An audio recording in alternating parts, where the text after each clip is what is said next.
Magandang oras po sa ating lahat.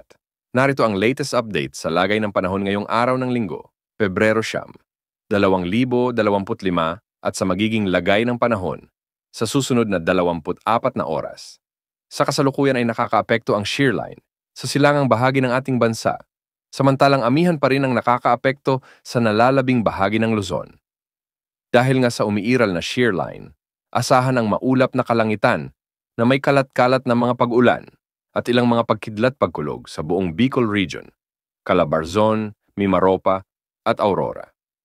Pinaaalalahanan ang mga lugar na ito na mag-ingat sa banta ng posibleng pagbaha o pagguho ng lupa dahil sa katamtaman hanggang sa malalakas at kung minsan ay matitinding pag-ulan. Samantala dahil naman sa northeast monsoon o hanging amihan, asahan ang maulap na kalangitan na may mga pag-ulan sa Metro Manila, Cagayan Valley, Cordillera Administrative Region at ang nalalabing bahagi ng Central Luzon. Dahil dito, hindi rin inaalis ang banta ng flash floods or landslide dahil sa katamtaman hanggang sa kung minsan ay malalakas na pag-ulan. Samantala, Intertropical Convergence Zone naman ang makakaapekto sa Eastern Visayas, Caraga, Palawan at Davao Region.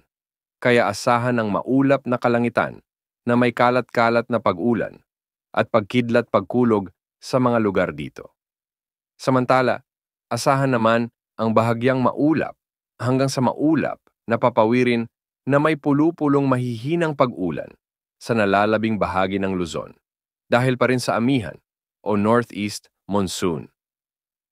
At easterlies naman ang magdudulot ng bahagyang maulap hanggang sa maulap na papawirin na may pulupulong mga pag-ulan o pagkidlat-pagkulog sa nalalabing bahagi ng Mindanao.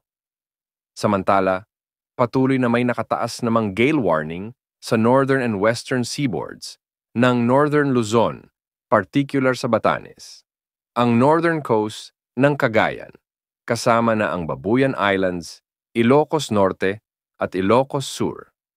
Matataas na pag-alon din ang inaasahan sa western at eastern seaboards ng northern Luzon, particular sa La Union, Pangasinan, at pati na rin sa Aurora. Wala naman tayong namomonitor na LPA o sama ng panahon na posibleng makaapekto sa ating bansa sa susunod na mga araw. Yan ang update sa lagay ng panahon. Ito po ang weather update ng bayan maaasahan anumang panahon.